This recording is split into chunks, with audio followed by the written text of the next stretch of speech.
So it's Thursday. We are recording our podcast. We are remote today. I'm not sure where George is in the world, but I've just come off Good Morning Britain, dashed back to do the podcast. I was actually down in South London to see my daughter's, the preview of her play. Didn't get back until 11. Didn't get to bed till 12. Up again at 3:30. I must say, I am tired, but nowhere near, I think, as tired as George Osborne, because, kids under, how old are they? Kids under 3? They are 4, 2 and 1. That is even more exhausting than getting up for breakfast television, I reckon. We're recording an episode of Heidi here. We're in Switzerland with the kids, and it's lovely. Metaphorically recording an episode. So that's of all Heidi. white rolls or brown rolls, is it? Oh, is it? You obviously don't know the story of Heidi. In Heidi, she gets very excited because she gets to eat a white roll, and she stores them in order to be able to send them back for her grandfather, because she thinks he will really like white rolls rather than kind of crusty old brown rolls. Well, a cheeky slice of white toast is always a good thing, isn't it? But you're not wearing your ponytail, which you feature in the front page of the Daily Star. That's normally, if you're a politician, you're told you're on the front page of the Daily Star. That's not a good thing. But you are, you're on the front page apparently with wearing you haven't got a ponytail on you now, so you haven't suddenly grown one in the last week. What's this all about? In fact, this morning on Good Morning Britain, we were discussing with Francis Rossi from Status Quo the role of the ponytail in rock music and also in football, because the England women won their semi-final on, I think it was Tuesday night, and brilliant win Real against cliff Italy. edge, classic England stuff. Do you remember the Sun having their sort of cut out kind of St George's Cross hats? Well, the Daily Star did a St George's ponytail, which looks like this, cut out from the centre of the Daily Star. And so to support the women, and urged on by the Good Morning Britain deputy editor, I did a photo of me with my ponytail, front page of the Daily Star. There we are. I should say, to credit the England women, it's not like the England men. It's the England women who win in the last few minutes against Italy to go through to the final, rather than lose in the last few minutes. So we really wish them well against Spain, where apparently they're the underdogs, but I don't really believe that. I think they've got every chance of winning. Well, look, in recent games, the Spanish have done well versus England, but, it's all to play for. And as you said, anyway, as a lucky charm, I'll have to get my ponytail out on Sunday night. They've got balls on their side. Get it? They have. Yeah, but let's just hope they get the ball. Anyway, we are on the ball on this podcast. We have got several things to talk about this week, haven't we? So we're going to start with a review of the state of the parties as we go into the summer recess. So we're going to look at the Tory reshuffle, what Labour are up to, Reform, the Greens even, and of course our friends, the Liberal Democrats. So we're going to do a review of where the parties stand as we head into the summer. Then we've had terrible pictures on our TV screens and on the front page of newspapers from what's happening in Gaza, deaths amongst and starvation amongst people queuing for food in occupied Gaza. And we're going to talk about whether international opinion and also in the UK, British public opinion is now shifting, and what that's going to mean for British politics and international politics over the summer on this issue.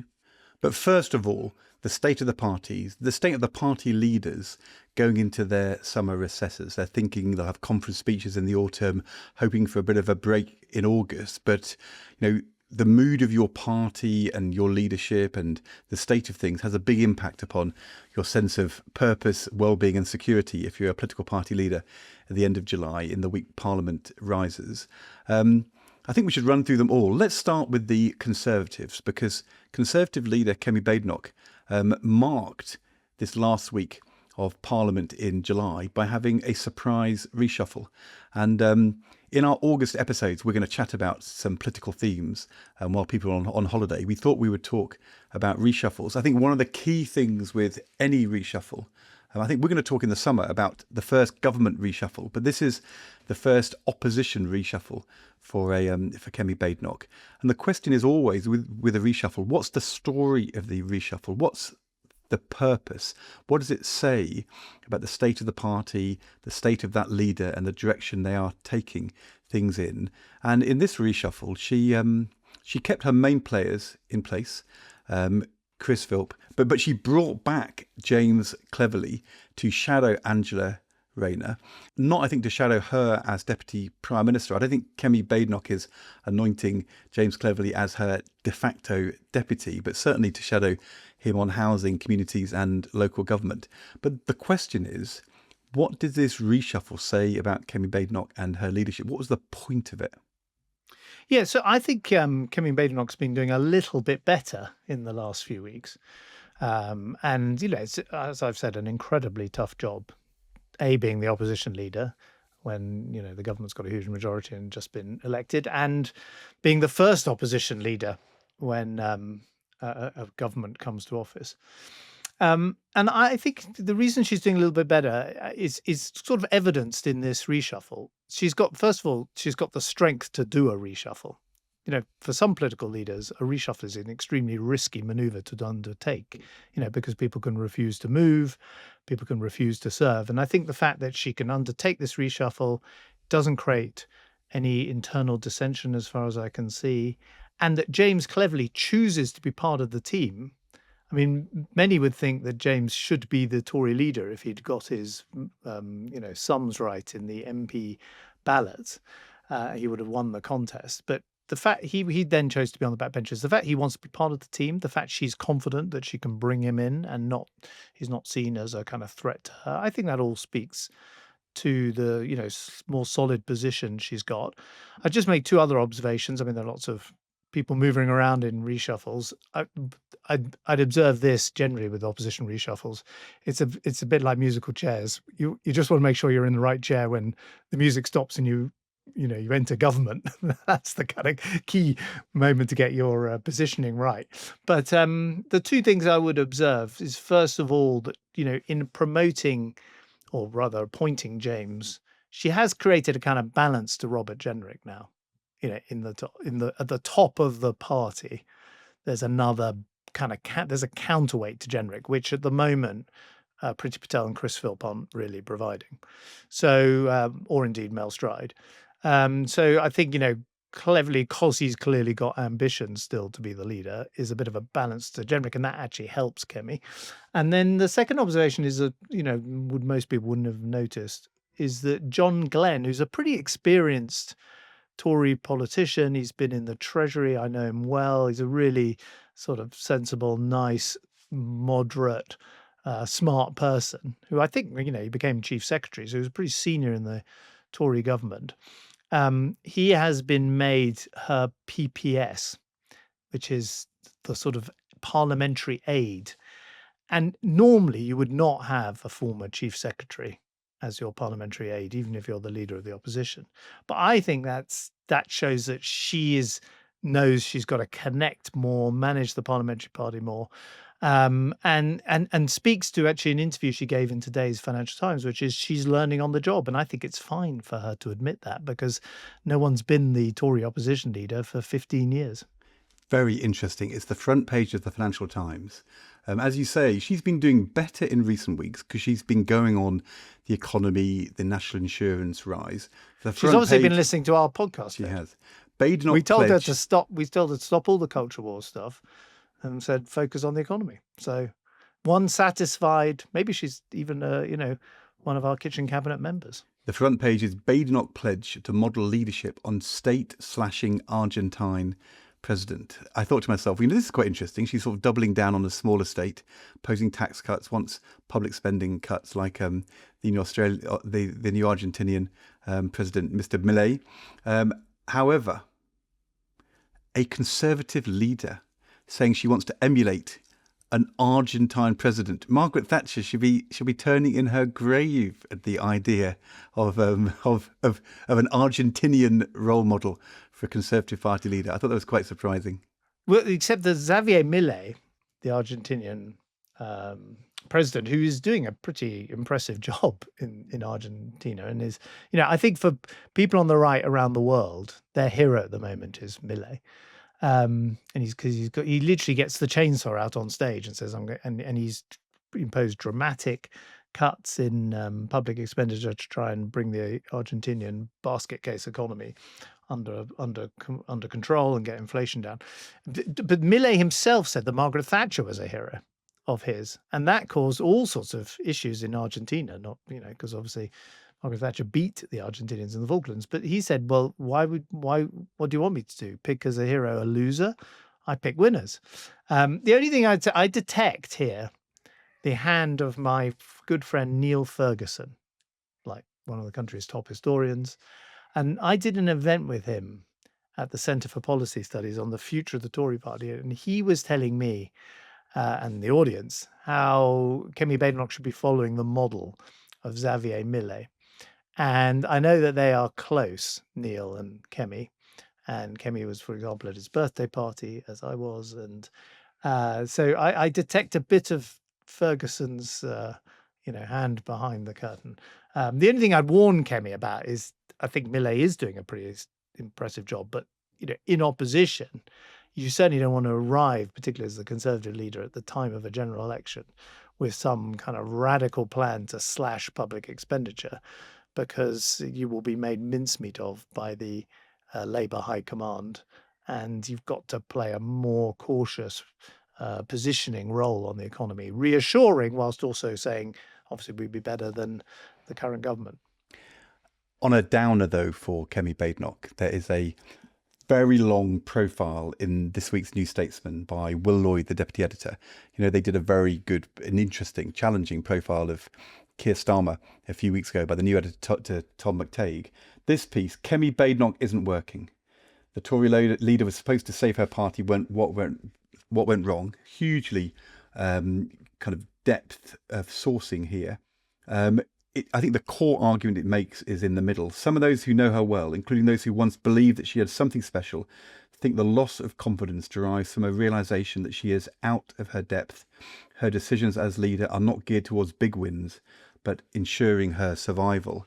And I sent a message to Will Lloyd to about his piece, and he replied to say, I've had some funny messages about this and forwarded one, so I don't know who this is from, but the message said, "It's fair to say all living former Conservative Prime Ministers have read your piece. I've spoken to 2 of them myself today. Well done, Will." So this is the New Statesman causing a stir in Conservative circles. I mean, it is it's quite heavy. I don't know whether you've read it yet. I haven't. I will read. I did read actually Harry Lambert's piece on Robert Jenrick in New Statesman a couple of weeks ago, which had quite a broad readership as well. So it's good to hear good to see the New Statesman firing on all cylinders. I'll definitely read the piece. But I did see commentary that they had got hold of a notebook that apparently, well, it's certainly handwriting that looks like Kemi's, that was left in the Dorchester Hotel. And in it, it's got all her sort of musings on how useless various members of her team are and how the various sort of things she needs to do, sort of memos to herself to, speak better and speak louder and focus on, certain issues and whatever. Whereas the Will Lloyd piece is mainly their musings on her. So it definitely bears study and paints a very pessimistic view of her chances of turning things around by next year's local elections. The other thing that you said, the return of James Cleverly, very interesting. We actually interviewed him on Good Morning Britain this week. I was asking him whether he was going to be Deputy Prime Minister, whether he actually agreed with Kemi Badenoch on ECHR or on kind of green issues. But when I asked him about Angela Rayner, this is what he said. So I know Angela Rayner very well. We were elected at the same time. I think she's formidable. I think anybody who has worked their way up through a political party from the start in life that she had has got to be respected. I think if more of her Labour colleagues respected her, they might do better themselves. So yes, I look forward to sparring with her. No, I think that's smart from James. First of all, it makes him sound what he is, like a human being, and very relatable to. Second, there's nothing you want there's nothing you want less from your shadow than being praised, because it makes you think, what am I doing wrong? And, It certainly makes your colleagues a bit suspicious of you. And of course, what he's really doing is stirring up trouble in the Labour Party by saying that Angela Raina is doing well and Keir Starmer should be paying attention to her. So I thought that was all smart, and I think it's good to have him back on the front line of politics. Now, one of, course, the things he's also spoken about before he joined the shadow cabinet was the appeal of reform and how the Tory party might deal with that. We're doing a kind of brief survey of the party, so we won't go into an in-depth analysis of what's going on with reform. But I think we should just focus on this one issue which might blow up over the summer.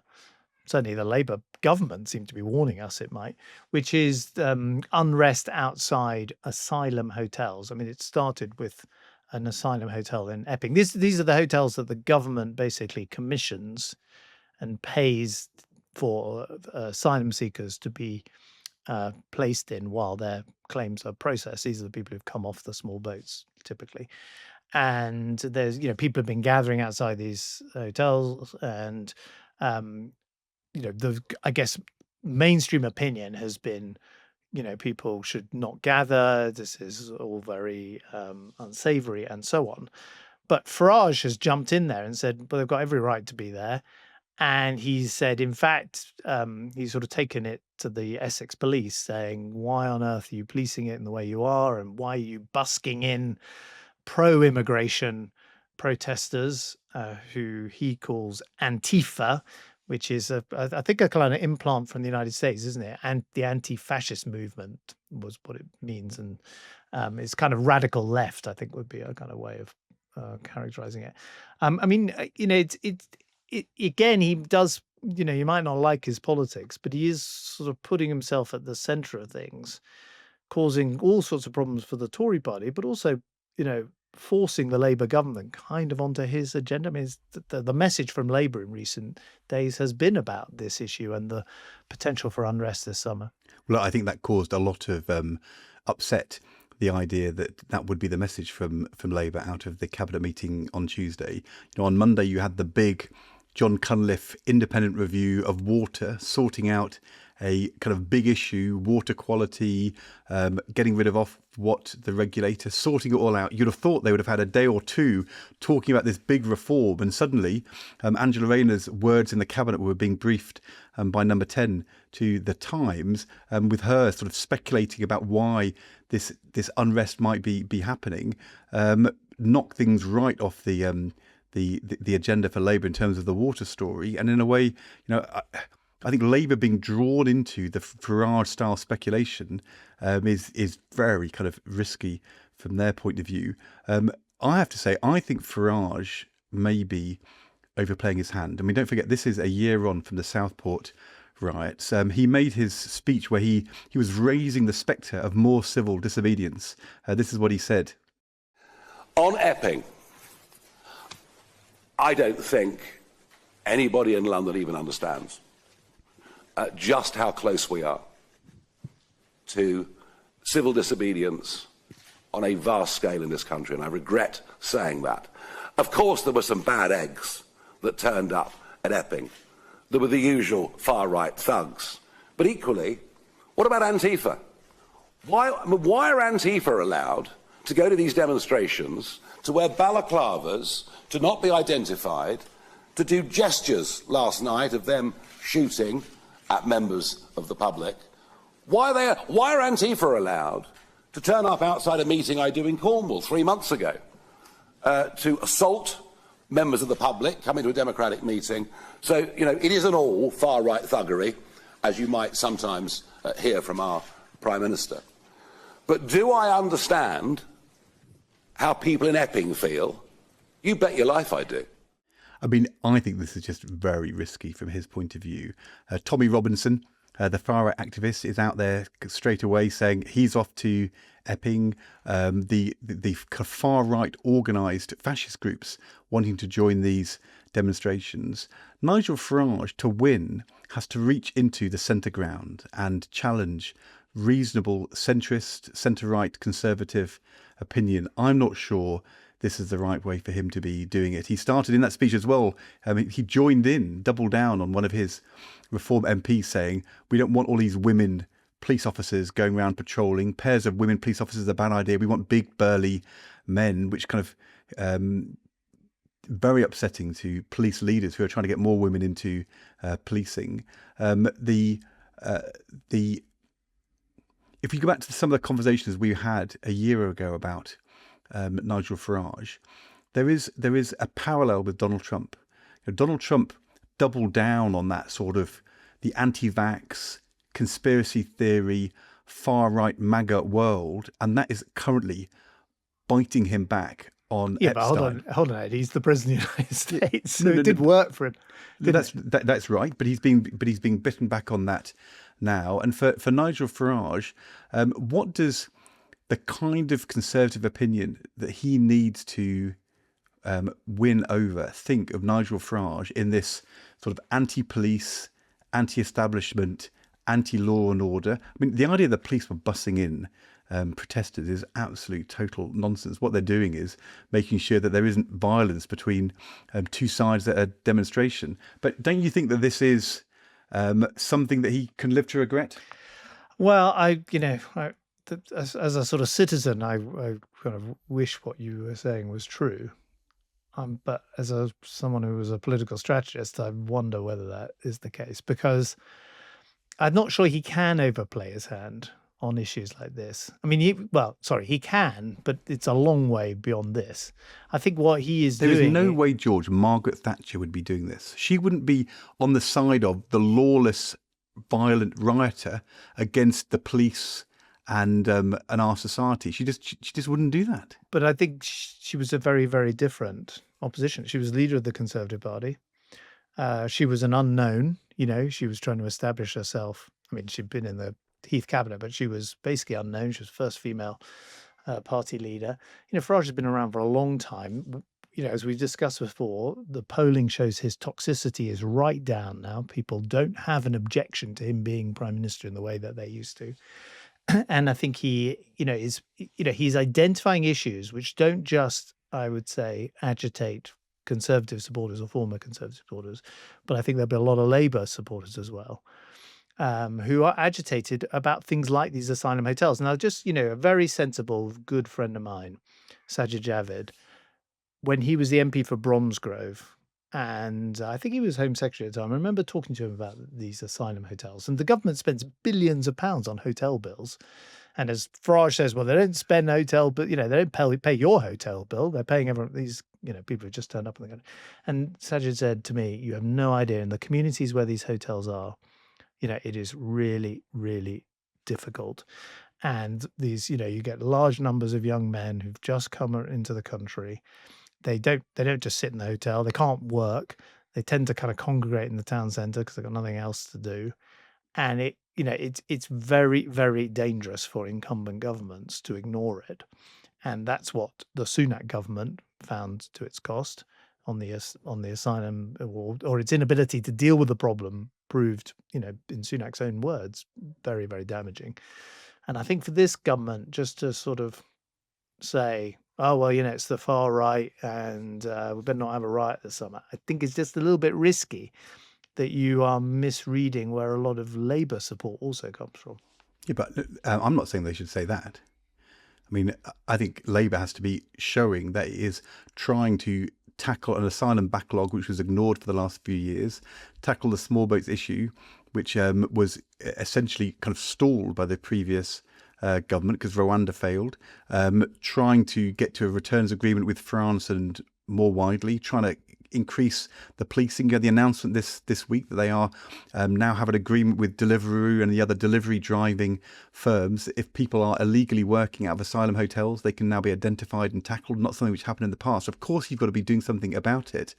But the question I agree is, with all of that, yeah. But do you match Farage's rhetoric? That's a terrible idea. But they are stirring it up because they're briefing that we're heading for a summer of discontent. Well, and I'm saying to you that was a mistake, and I don't know why that happened. And I don't think Angela Raina intended that conversation in the cabinet to come out in that way. I don't think it's what she said in those terms. I think it is, it's very dangerous for the government to get involved in joining or competing with Nigel Farage in that kind of speculation. What you should be doing is tackling the issue while saying we aren't the kind of society which condones and excuses violent protests outside hotels in this way. And that's what Nigel Farage is currently doing. And I actually don't think that is what Conservative politicians are doing at the moment. I think if you asked James Cleverly or Kevin Badenoch, they would be very cautious about doing that. And I think as this develops over the summer, you may be right that for some this works for Nigel Farage politically, but I think he also plays potentially a big cost in terms of wider public opinion. What about Labour? I mean, we've talked a lot on this podcast in the last few weeks about Labour's, problems on the domestic front, the U-turns on welfare, and the problems with, developing an economic plan that people can buy into and understand. Is there anything else we should add as they head into their summer? I think we've covered this all in the last couple of weeks, and they need to come back with a story and a budget plan, and that is going to be, the defining event of this autumn now, the budget. I was just looking at the recent, there was an Ipsos issues poll, which was just looking back over the issue of economic optimism and whether people think that the economy is going to get better or get worse over the next 12 months. And currently, the pessimism in the UK is today lower than any time since the first year of the Margaret Thatcher government in 1980. So economic optimism and the mood around jobs, incomes and the budget needs to improve in the next few months. I think that is going to be the defining challenge.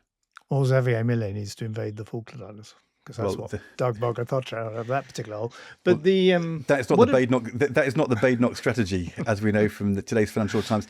I think one thing to note about Labour is whether Keir Starmer makes further personnel changes in Downing Street, because I've picked up quite a lot of speculation that they might try and create again a kind of permanent secretary for Number 10, which is a role that Jeremy Hayward played for Gordon Brown after, I don't know whether you would acknowledge this, but Gordon Brown took a while to settle into Number 10 and went through a couple of chiefs of staff and it didn't work out. And they kind of got Jeremy Hayward out of retirement. Well, I say retirement, he was in investment banking to come back, but he didn't want to come back to his old role of PPS, which is kind of the senior civil servant tradition in Number 10.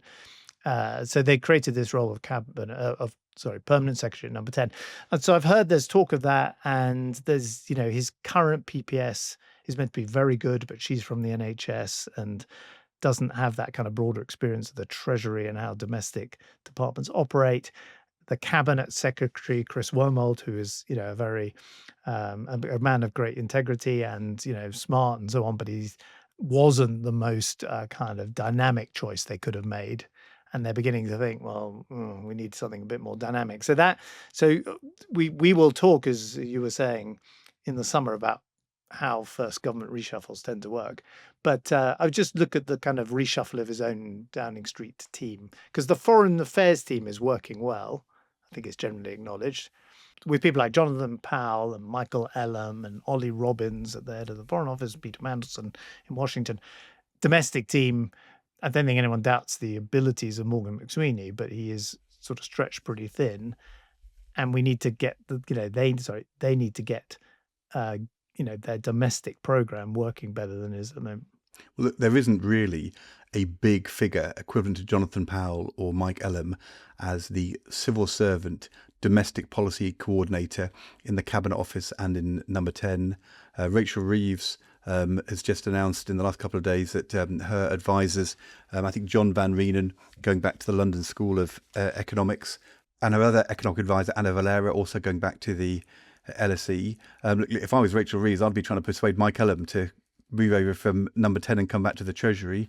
I might be trying to persuade John Kingman, if I was Keir Starmer or Rachel Reeves, to come back from his, the roles he plays in corporate life to play that kind of role in driving growth and domestic policy. You could even get Sir John Cunliffe after his water report to come and do some work in those areas. Get the old band back together. They do need some grip and drive, and it needs to kind of look across policy and strategy and communications and Whitehall coordination. And I think you're right. That is, it still feels as though that's a gap to fill. And to be fair, both Keir Starmer and Rachel Reeves are now looking for people to do those jobs. So there was definitely a gap there. The Liberal Democrats, I'm just going to say, George. Oh, you've got a man crush on them, haven't you?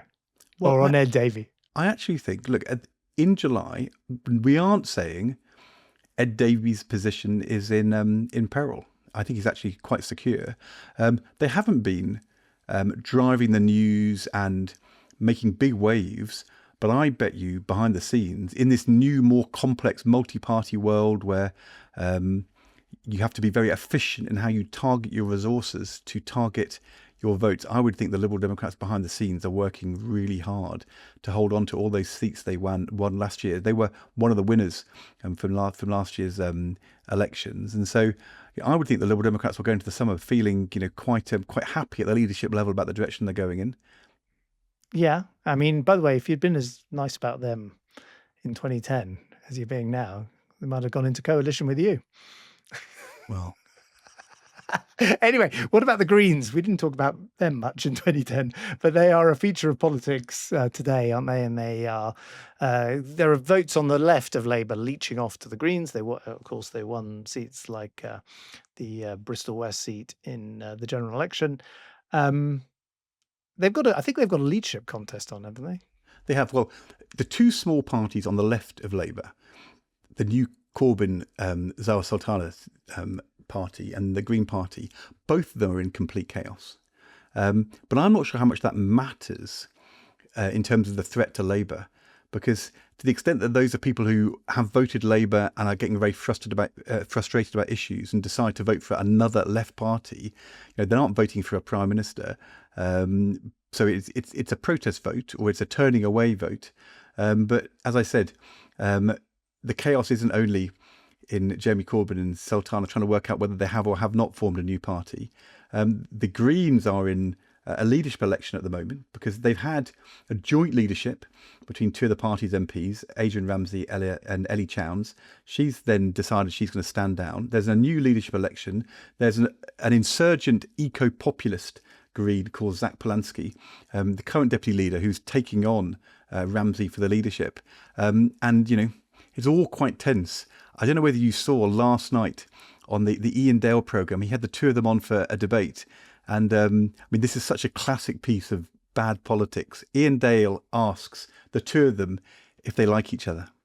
Good grief, are these two the best they have? Their contempt and dislike for each other is barely contained. Don't think you've won her over, either of you. I'm afraid we might not have done, Deborah. Do you like him? We've worked together on all do you sorts like of him, yes or things. no? I've enjoyed working with Zach over the last few years, of course. Oh, yeah. I really like Adrian, so that does hurt. I mean, that's quite something. You can't disagree with even Adrian bring on lots of yourself things, to but I say like that him. you like Zach Polanski. Look, Zach is a valued colleague, absolutely. This is But you don't like him. I like working with Zach, absolutely. Well, you either like him or you don't like him. Well, you're making it quite clear that you don't like him. I'm saying that I want us to have an effective Green Party. We're debating. This is a professional debate, as Zach has just said. That's the important thing. And but if you ask me, do I like Zach? I'll say yes. If you ask me, do I like you? I'll say yes. Absolutely. I've worked with Zach effectively. I like working with Zach. I like Zach. Absolutely. I don't understand what the issue is here. We got there in the end. Do you like Adrian? I really like Adrian. Carnage. Oh, I love it when the hard left preach fraternity and brotherhood and then murder each other, or at least don't say they like each other. But why is it, by the way, that all the Green activists have to be called Zach in our politics? That's another mystery. Anyway, we will turn to, I think, the issue that really could unsettle the left, and particularly Labour, over the summer, and of course is unsettling millions of people around the world. And that is the desperate situation in Gaza. And we are going to turn to that next. So I don't think anyone doubts that the situation for people living in Gaza is getting ever more desperate. if that's possible, because, of course, things have been desperate. Ever since the horrific attacks by Hamas on Israel back in October 2023 and the taking of hostages, and it should be noted, of course, that there are still many hostages believed to be alive. But that is not in itself, I don't think, any more an excuse for what is going on in Gaza. And I want to draw people's attention to a newspaper I don't turn to first every day, the Daily Express. And the Daily Express has been a very strong supporter of Israel over my political career. And it has this week put on its front page an absolutely heart-wrenching photograph of a starving little boy called Muhammad. And it says, "For pity's sake, stop this now. The suffering of little Muhammad clinging on to life in Gaza hell shames us all." And it's one of those photos, it's a bit like the photos that the legendary Don McCullum took of the Biafra conflict, which kind of brought it to life or brought people's deaths there to the attention of the British decades ago. It's a bit like that terrible photo of the little boy dead face down on the beach.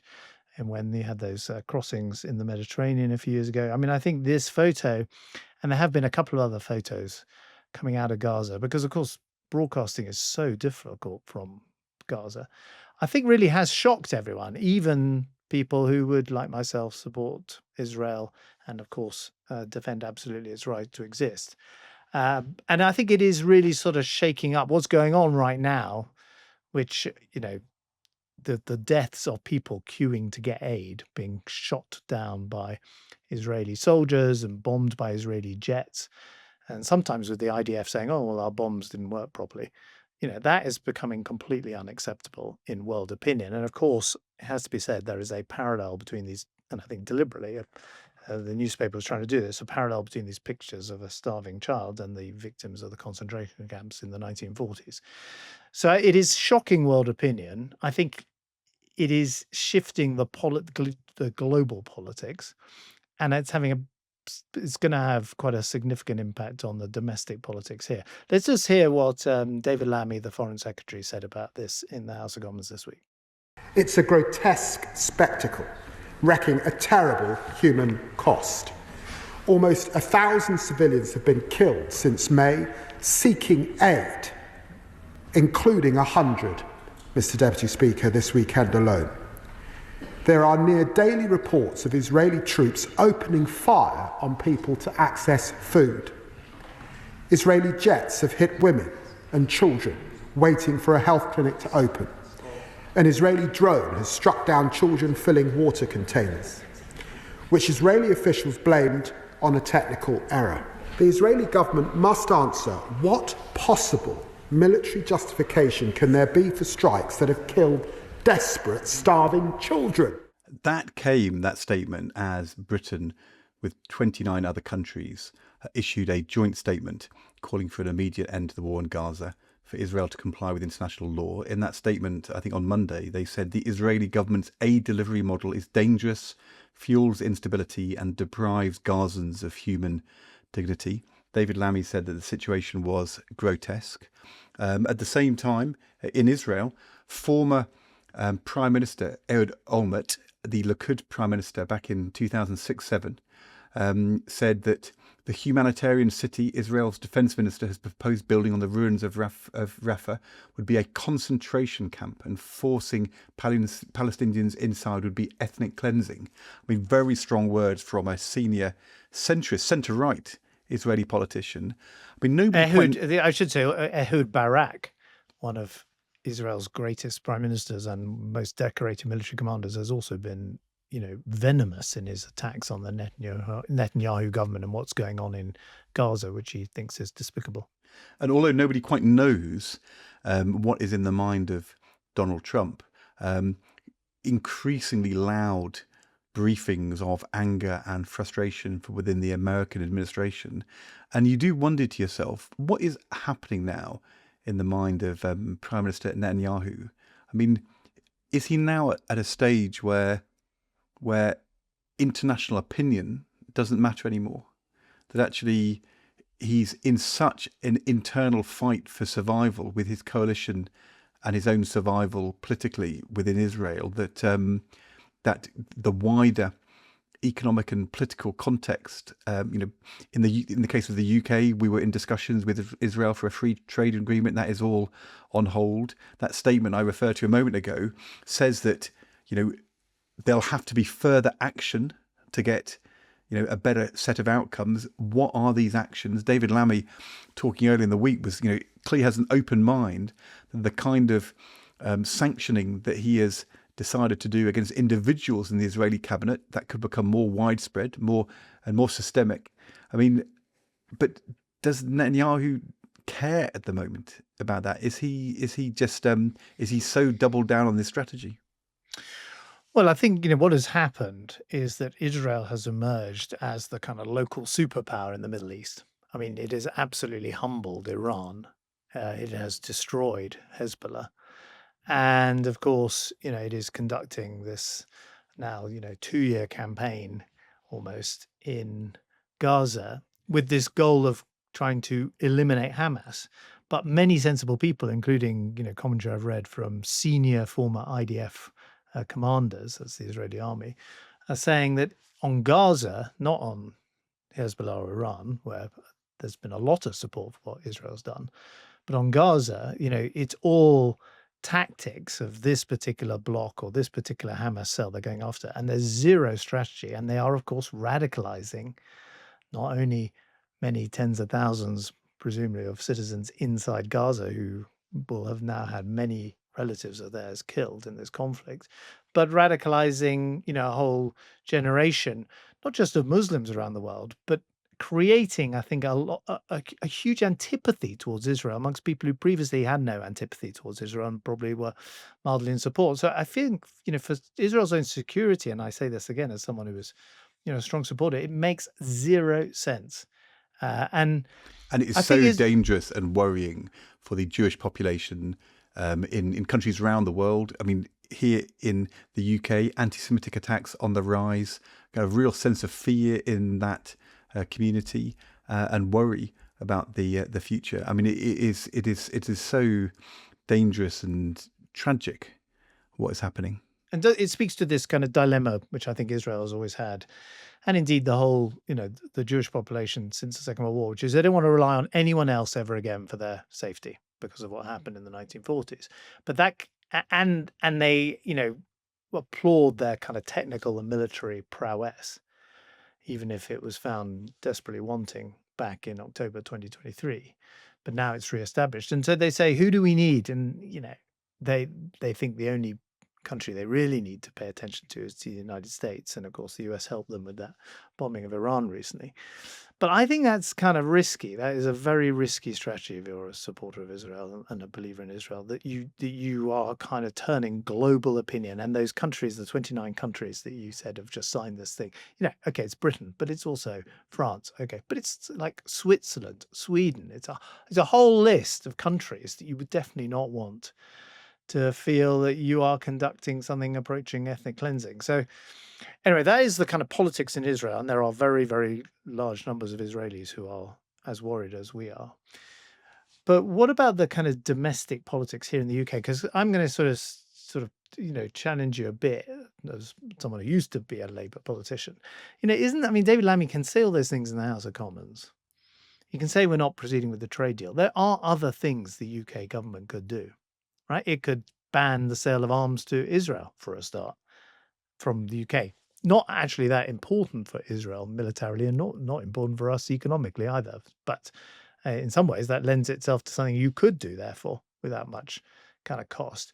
You could move towards the recognition of a Palestinian state at the UN, which lots of members of the Labour Parliamentary Party want to do, including, it's pretty clear, senior members of their cabinet, like Wes Streeting. So there are kind of things that you could do. Why is Starmer and Lammy choosing not to take these steps? Is it because, they genuinely want to maintain open channels of communication with Israel? Though personally, I think Netanyahu doesn't care two hoots what Starmer or Lammy think. Or is it really about the Trump relationship, that they don't want to sort of go on the wrong side of Trump? And maybe they don't want to expose ultimately their and Britain's powerlessness in this conflict. Well, I think it has shifted internally in the last week as well. But standing back, I mean, there has always been a worry that the UK has leverage when we contribute to an international effort towards peace, and that has to include the United States. I remember back in 10 years ago, conversations about whether Labour and opposition should call for the recognition of the Palestinian state in the UN, which the large majority of countries do, but the big European countries and the United States don't at the moment. And it's not possible to believe in a two-state solution, which is what we all talk about, unless you see Palestine as a state, as one of the two states in this two-state solution. But how you play that in, the timing of it, and how you do that with the Americans has always been, a concern, and you don't want to go too early. A couple of months ago, there was a real expectation that the UK with France were going to push forward that recognition agenda. But then, of course, you had the conflict between Israel and Iran, and that sort of, I think, slowed things down a little bit. But if you just take in the last week, you had the David Lammy statement, you had Emily Thornberry, the chair of the Foreign Affairs Select Committee, a backbencher, but a senior backbencher, speaking to the views of scores of Labour backbenchers, saying now is the time to move this agenda forward. This is what she said. We saw Macron coming to Britain, and when he addressed Parliament, the British Parliament, he said we should recognise. And I know that most people in the room agreed with him. And I think that, and most of us in the room agreed that we should be doing it immediately, which is also what Macron said. So you're talking here about recognising Palestine as a state? Recognise Palestine as a state. And that's not going to stop the killing, not immediately. But what it should do is be like a starting gun for a renewed initiative. Why do you think Keir Starmer hasn't done that? I think because Keir Starmer has we all want the same thing. He just has a different idea of how to get there. And I think he's wrong about that.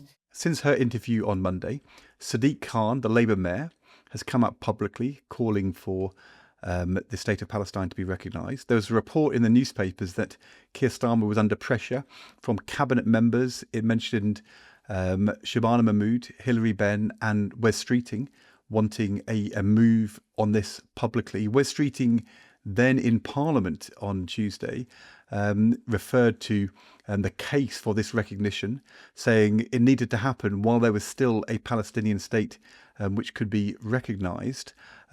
This morning on Good Morning Britain, when I asked Jonathan Reynolds whether this was the plan, he said absolutely. This is a very important part of the step towards peace and a two-state solution. I do think that there is a growing pressure on the Labour side to move on this publicly. It's not something that Keir Starmer has yet done, and he will be worrying, I guess, about the timing and the American relationship.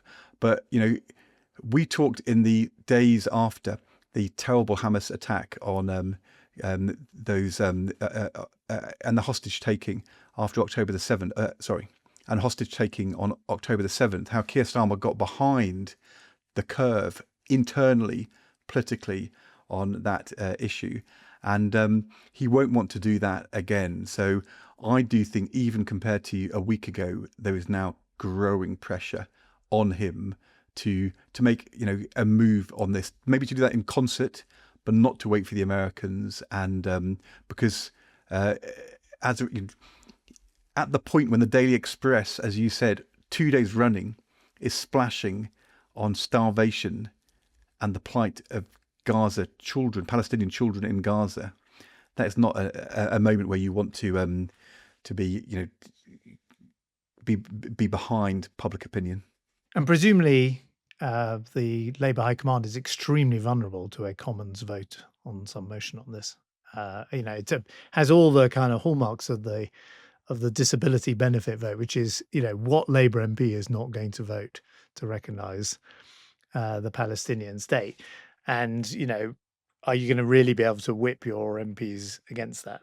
And we know that Shabana Mahmood, vulnerable to that in her constituency in Birmingham. We know that Wes Streeting, absolutely vulnerable on this issue in a very marginal seat, Ilford North, which he almost lost, and when there is a big Muslim population who will be very upset about what is happening in Gaza. And if it looks as though Keir Starmer is dragging his feet. And of course, Jonathan Ashworth lost his seat in Leicester South because of that independent vote, but others came close. And so I do think that things are shifting. As I said at the beginning, maybe Netanyahu doesn't mind, maybe he doesn't care anymore.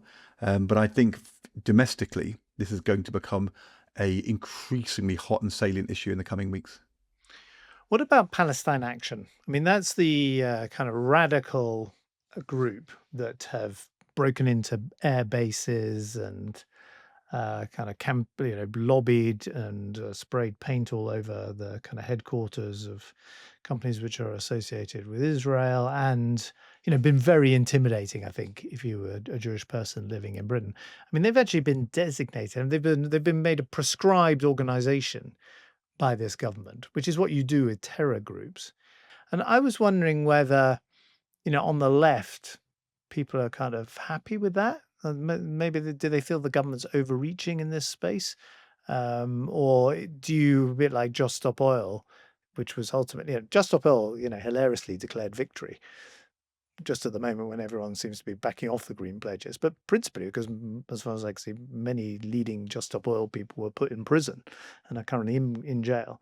So, that may be the approach here with Palestine Action, but that presumably has some repercussions amongst areas of the left. But there is no doubt that people moving to the Greens or moving to the Corbyn-Sultana party would be motivated by concern about Palestine Action and it being prescribed as a terror organisation, and very many Labour members on the left upset about it as well. And the danger with these things is the appearance that protesting, that demonstrating, that marching to protest against what is being done to Palestinian children and to say that I support Palestine, that is the thing which is being prescribed. And of course, that isn't the case. It's not demonstrations or supporting Palestine. It is a particular organisation called Palestine Action. And I think as you'll know well, it's always complicated because there's only so far the government can go in being public about the kind of details of what is happening. But there is an independent process which advises the government on whether or not to prescribe. It's advice which comes on the basis of clear definitions in statute of what a terrorist organisation is or what terrorist action is. And in the case of Palestine Action,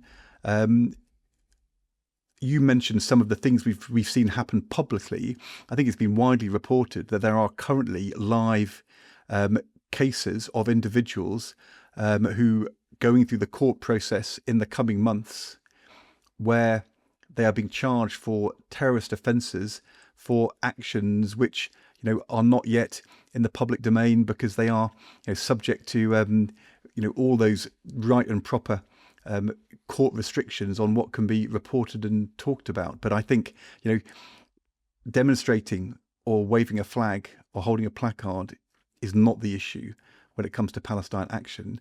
The actions of leadership individuals and what they've done and how that fits within terror legislation absolutely is. And that's something which is just really important for the government to keep explaining.